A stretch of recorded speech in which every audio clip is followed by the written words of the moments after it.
अस्सलाम वालेकुम। उम्मीद है आप सब खैरियत से होगे। आज 26 अप्रैल 2024 है। उम्मीद है आपका आज का दिन इन्वेस्टिंग के हवाले से अच्छा दिन गुजरा होगा। आज की हमारी प्रेजेंटेशन कैप्को के हवाले से है। और कैप्को ने रिसेंटली तकरीबन एक हफ्ता पहले या 4-5 दिन पहले अपने अकाउंट्स पब्लिश किए थे, जिसमें बताया था कि कोई डिविडेंड या कोई अनाउंसमेंट नहीं की थी। लोगों की एक्सपेक्टेशन थी, लेकिन उसने कुछ भी नहीं किया था। एक चीज़।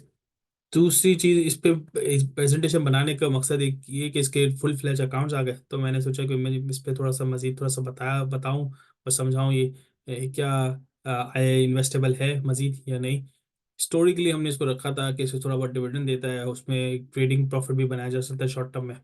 तो अब इसमें मेरी क्या राय है, तो मैं इस पे चलता हूँ। जो मुझे अपडेट देनी है, मैं इसके बारे में काफ़ी डिटेल में पहले बता चुका हूँ। इस पे दो अपडेट देने, एक तो इसके लाइसेंस के हवाले से, दूसरे इसकी इन्वेस्टमेंट के हवाले से। लाइसेंस के हवाले से अपडेट ये, अभी तक ये अपना केस लड़ रहा है। तकरीबन 2 साल हो गए इसका लाइसेंस एक्सपायर हो गया, और पिछले 2 साल से इसके पास कोई रेवेन्यू स्ट्रीम नहीं है। छोटा मोटा ज़रूर है ट्रेड पे, लेकिन जिसको मैं नहीं समझता कि ऐसी बात है कि मैं बताई जाए। लेकिन छोड़ बड़े कोई रेवेन्यू स्ट्रीम नहीं है, तो कर क्या रहा था जब तक उसका लाइसेंस नहीं था। तो इसके बाद जो भी बचा हुआ कैश था, तो उसने तकरीब 50 अरब के दरमियान कैश था, 50-60 अरब के दरमियान कैश था। तो वो क्या कर रहा था, उसने इन्वेस्ट कर दिया पाकिस्तान, इन्वेस्ट कर दिया पाकिस्तान बॉन्ड्स में और सुकूक में, जिसका मैं जिक्र करता हूँ 50। और उस सुकूक पे तक कमो बेश, अगर नोट पे जाऊँ 12 नंबर, तो उस सुकूक पे कम और बेश इसको 20-22% प्रॉफिट मिल जाता हर साल का। ये मैं याद दिलाऊं, पिछले साल जून में इसने इन्वेस्ट किया था।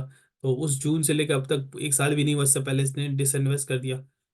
और अगर इन्वेस्ट रहता तो 50 अरब पे हर साल अब तक 10 अरब कमा चुका होता, क्योंकि अब जून आने वाला है।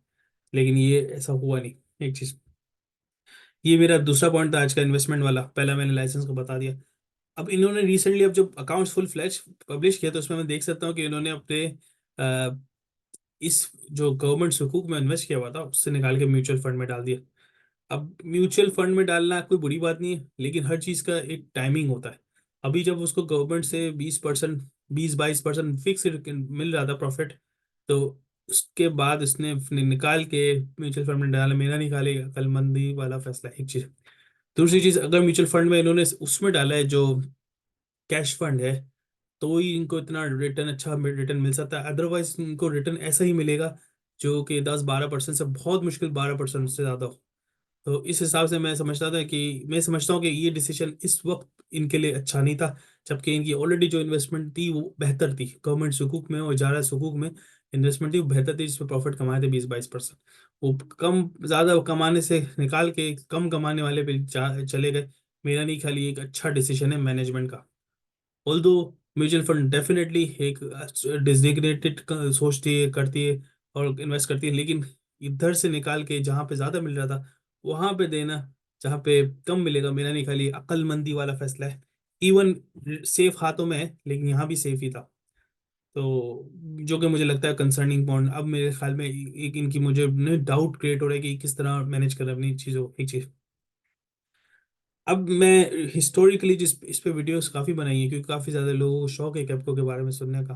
तो जब मैंने वीडियोस बनाई, तो उसमें मैंने सीधे सीधे कहा था कि कंपनी 10 अरब कमा सकती है हर साल, और कमाएगी अगर इसी में इन्वेस्ट रहे। और उसका खर्चा 2 अरब है, तो 8 अरब है बांटने के लिए। लेकिन अब मेरा व्यू बदल गया इस कंपनी के बारे में, और मैं इसमें इन्वेस्टमेंट इसीलिए रोकी हुई थी, थोड़ी सी रोकी हुई। मैं वैसे मेजोरिटी सेल ऑफ कर चुका हूँ। इसीलिए रोकी हुई थी कि मुझे लग रहा था कि इसके थ्रू कमा सकती है और कमाती रहेगी और देती रहेगी। अब मुझे कंसर्न हो गया। अब मैं नहीं समझता मैं इसमें मजीद अपनी इन्वेस्टमेंट रखूंगा। मौका दे के मैं इसको सेल ऑफ कर दूंगा, एक चीज। आप अपने हिसाब से अपनी रिसर्च करें और डिसाइड करें। बस ये एक मेन पॉइंट था जो मैं समझाने का था। म्यूचुअल फंड के अगेंस्ट नहीं हूँ मैं, लेकिन मैं समझता हूँ जितने पहले ऑलरेडी इनकी इन्वेस्टमेंट थी वो ज़्यादा बेहतर थी as compare to mutual fund. तो कुछ सोच समझ के इन्होंने स्टेप लेना चाहिए था, जो कि नहीं लिया। बाकी आई थिंक बाकी सब चीज़ सेम है, कोई चीज़ बताने वाली ऐसा सच है नहीं कंपनी के हवाले से। कंपनी ने को ज़रूर एक एक प्रिडोमिनेंट या कोई एक प्रॉपर एक सॉल्यूशन सोचना चाहिए अपने ऑपरेशन का। ऑपरेशन है नहीं, इन्वेस्टमेंट जितने से अच्छा मिल रहा था वो भी अब नहीं मिलेगा।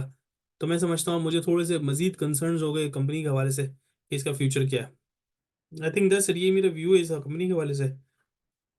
कोई क्वेश्चन हो, कोई कोई रिमार्क्स हो इस वीडियो के हवाले से लाजमी बताएं। इंशाल्लाह मैं इस पर रिप्लाई दूंगा। बाकी ये कि इस पे स्ट्रेटेजी मेरी अब यही है कि sell on the strength and exit. या बहुत ज़्यादा कंपनीज बची हुई हैं अभी इन्वेस्ट करने के लिए, ये कंपनी कोई बड़ी ऐसी कंपनी नहीं कि इसके बगैर हम रह नहीं सकते। I think that's it. जज़ाकल्लाह, अस्सलाम वालेकुम।